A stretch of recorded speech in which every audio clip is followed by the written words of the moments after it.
അപ്പോളേ ഇന്ന് ഞാൻ വന്നതെന്ന് വെച്ച് കഴിഞ്ഞാൽ ചില പ്രധാനപ്പെട്ട കാര്യങ്ങൾ നിങ്ങളോട് പറയാനായിട്ടാണ്. അപ്പം നിങ്ങൾ ശ്രദ്ധാപൂർവ്വം ഒന്ന് കേൾക്കുക. അപ്പം ഞാൻ ഉൾപ്പെടെയുള്ള ഈ ഫിറ്റ്നസ്സിനെയൊക്കെ ഇഷ്ടപ്പെടുന്നവർ നിരന്തരമായിട്ട് പറഞ്ഞു കൊടുക്കുന്ന കാര്യമാണ്, നിങ്ങൾ ദിവസവും വ്യായാമം ചെയ്യൂ, നിങ്ങൾ ദിവസവും വ്യായാമം ചെയ്യൂ. പക്ഷേ ഈ വ്യായാമം ചെയ്തു കഴിഞ്ഞാൽ കുറെ കുഴപ്പങ്ങളുണ്ട്.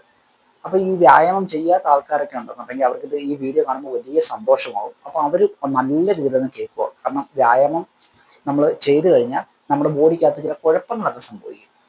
അപ്പൊ ഏതൊക്കെയാണെന്ന് ഞാനൊന്ന് പറഞ്ഞു തരട്ടെ. അതിനകത്ത് ഒന്നാമത്തെ കാര്യം എന്ന് വെച്ചാൽ നമ്മുടെ ശരീരത്തിൽ കൊഴുപ്പുണ്ടെങ്കിൽ ഈ കൊഴുപ്പ് കുറയും. അതാണ് ആദ്യത്തെ കാര്യം. എന്ന് വെച്ചാൽ നമുക്ക് ഈ പൊണ്ണത്തടിയുണ്ട്, ശരീരത്തിലെല്ലാം ഇങ്ങനെ കൊഴുപ്പ് തോന്നി കിടക്കുന്നുണ്ടെങ്കിൽ അത് നല്ല രീതിയിൽ കുറഞ്ഞു വരും. രണ്ടാമത്തെ കുഴപ്പമെന്ന് വെച്ച് കഴിഞ്ഞാൽ അത് ഇച്ചിരി കടുപ്പമുള്ള സാധനമാണ് കേട്ടോ. അതെന്ന് പറഞ്ഞാൽ നമ്മുടെ മെറ്റബോളിസം കൂടും. മെറ്റബോളിസം എന്ന് വെച്ച് കഴിഞ്ഞാൽ എന്താണെന്ന് അറിയാവോ നിങ്ങൾക്ക്? നമ്മുടെ ശരീരത്തിനുള്ളിൽ നടക്കുന്ന ചില മാറ്റങ്ങൾ, ഈ രാസമാറ്റങ്ങൾ എന്നൊക്കെ പറയത്തില്ലേ, ആ സാധനമാണ് ഈ മെറ്റബോളിസം. അപ്പം അത് നല്ല രീതിയിൽ വർദ്ധിക്കും. ഓക്കെ, മനസ്സിലായല്ലോ? അതാണ് രണ്ടാമത്തെ കുഴപ്പം. മൂന്നാമത്തെ കുഴപ്പം എന്താണെന്നറിയോ? നമ്മുടെ എല്ലുകളുടെ ബലമൊക്കെ കൂടും. അത്രയും ബലത്തിന്റെ ആവശ്യമൊന്നും നമുക്കില്ലല്ലോ, ഇല്ലേ? അതിന്റെ ആവശ്യമൊന്നുമില്ല. അപ്പൊ ഇതാണ് ഈ മൂന്നാമത്തെ പ്രശ്നം എന്ന് വെച്ച് കഴിഞ്ഞാൽ എല്ലുകൾക്കങ്ങ് ബലം വർദ്ധിക്കും.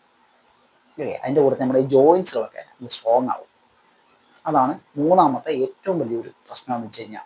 അപ്പം വ്യായാമം ചെയ്യാത്തവർ നല്ലോണം കേൾക്കണം, നിങ്ങൾക്ക് സന്തോഷമാവും കേട്ടോ. നാലാമത്തെ എന്ന് വെച്ച് കഴിഞ്ഞാൽ നമുക്ക് നല്ല രീതിയിൽ ഉറക്കം കിട്ടും. അപ്പം നമ്മൾ ഈ ഉറങ്ങാൻ വേണ്ടിയിട്ട് കള്ളു കുടിക്കേണ്ട കാര്യമൊന്നും വരത്തില്ല. നല്ല രീതിയിൽ ഉറക്കമൊക്കെ കിട്ടും. കാരണം വെച്ചാൽ ഈ വ്യായാമം ചെയ്യുമ്പോൾ നമ്മുടെ ഈ ബ്ലഡ് സർക്കുലേഷനൊക്കെ നല്ല രീതിയിൽ വർദ്ധിക്കും. ഓക്കെ, നമ്മുടെ തലച്ചോറിലോട്ടും നമ്മുടെ ശരീരത്തിലോട്ടുള്ള ബ്ലഡിന്റെ ഒരു ഓട്ടം ഉണ്ടല്ലോ, അത് കൂടും. അപ്പോൾ അത് കൂടുമ്പോൾ ഇത് സംഭവിക്കും, നമ്മുടെ ഈ ഓക്സിജൻ എന്നുള്ള സാധനമൊക്കെ കൂടുതലായിട്ട് നമ്മുടെ ശരീരത്തിലുണ്ടാവും. അപ്പോൾ അതുകൊണ്ട് നല്ല രീതിയിൽ ഉറക്കം കിട്ടും. അഞ്ചാമത്തെ കാര്യം എന്താണെന്നറിയോ? നല്ല ഉന്മേഷമായിരിക്കും, ബോഡിക്കൊക്കെ നല്ല സ്ട്രോങ് ആയിരിക്കും നമ്മളെപ്പോഴും. ഓക്കെ, നമ്മുടെ സ്റ്റാമിന വർദ്ധിക്കും, നമ്മുടെ എൻഡറൻസ് വർദ്ധിക്കും. അപ്പോൾ ഇങ്ങനെയുള്ള ചില പ്രശ്നങ്ങൾ കൂടെ വരും. ഈ ഉന്മേഷം കൂടുന്നതിനോടൊപ്പം വരുന്നതാണ് കേട്ടോ. നമ്മുടെ സ്റ്റാമിന കൂടും, നമ്മുടെ എൻഡറൻസ് ഒക്കെ വർദ്ധിക്കും.